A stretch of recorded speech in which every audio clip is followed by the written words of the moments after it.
దేశవ్యాప్తంగా జూలై 9న కేంద్ర కార్మిక సంఘాల సార్వత్రిక సమ్మె తలపెట్టినట్లు హమాలీ వర్కర్స్ యూనియన్ నేతలు పేర్కొన్నారు. వారు కడప నగరంలో మీడియా సమావేశంలో మాట్లాడుతూ దేశ ప్రధానమంత్రి 3 సార్లు అధికారంలోకి వచ్చినా ఇటు ప్రజలకు గానీ అటు కార్మికులకు గానీ ఏమీ చేసింది లేదన్నారు. దేశంలో ఒక భయం పట్టుకుందన్నారు. అందుకే మతాల మధ్య చిచ్చు పెడుతుందన్నారు. కార్మిక సంఘాల సమస్యలు పరిష్కరించకపోగా సంవత్సరాల తరబడి హమాలీ రంగంలో పనిచేస్తున్న కార్మికులకు సంక్షేమ బోర్డు ఏర్పాటు చేయాలని డిమాండ్ చేశారు. అసంఘటిత కార్మికులకు కూడా సమగ్రమైన సంక్షేమ బోర్డు ఏర్పాటు చేయాలన్నారు. జూలై 9న కేంద్ర కార్మిక సంఘాలన్నీ దేశవ్యాప్తంగా సార్వత్రిక సమ్మె తలపెట్టినారు. అందులో భాగంగానే ఈరోజు రైల్వే కూర్చేట హమాలీ యూనియన్ కార్యాలయంలో ఈ సార్వత్రిక సమ్మెకు సంబంధించినటువంటి కరపత్రాలను విడుదల చేయడం జరిగింది.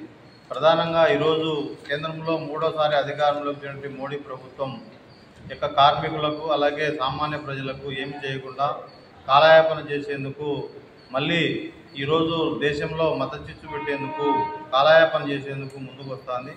ఈరోజు కార్మిక వర్గం లేదా కార్మికులు ఎదుర్కొనే సమస్యలు పరిష్కరించకపోగా సంవత్సరాల తరబడి ఈ యొక్క హమాలీ రంగంలో పనిచేసే కార్మికులకు కానీ రవాణా రంగంలో పనిచేసే కార్మికులకు కానీ సంక్షేమ బోర్డు ఏర్పాటు చేయాలని చెప్పి అసంఘటిత రంగంలో పనిచేసే కార్మికులకు కూడా సమగ్రమైనటువంటి సంక్షేమ చట్టం అనేటువంటి లేక వాళ్ళు ఈరోజు కార్మికులు వాళ్ళ శ్రమను నమ్ముకొని వాళ్ళ బతుకులు వాళ్ళ కుటుంబాలను పోషించుకునే పరిస్థితి నెలకొంది.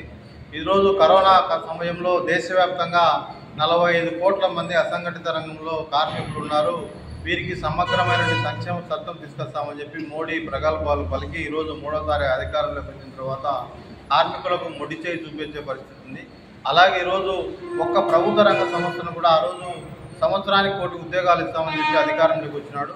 ఈరోజు సంవత్సరాల తరబడి 1 కోటి ఉద్యోగాలు కదా 1,00,000 ఉద్యోగాలు కూడా ఈరోజు ప్రభుత్వ రంగంలో ఈ యొక్క పరిశ్రమలు నెలకొల్పకుండా ఉన్న ఉద్యోగాలు, ఎందుకంటే ఈరోజు విశాఖపట్నంలో నుండి విశాఖ ఉక్కు కర్మాగారాన్ని కూడా ఈరోజు ఆదాని అంబానీ ప్రైవేటు పెట్టుబడిదారులకు అమ్మజెప్పేందుకు లేదా వారికి అమ్మేందుకు ఈ యొక్క మోడీ ప్రభుత్వం ముందుకు వస్తుంది.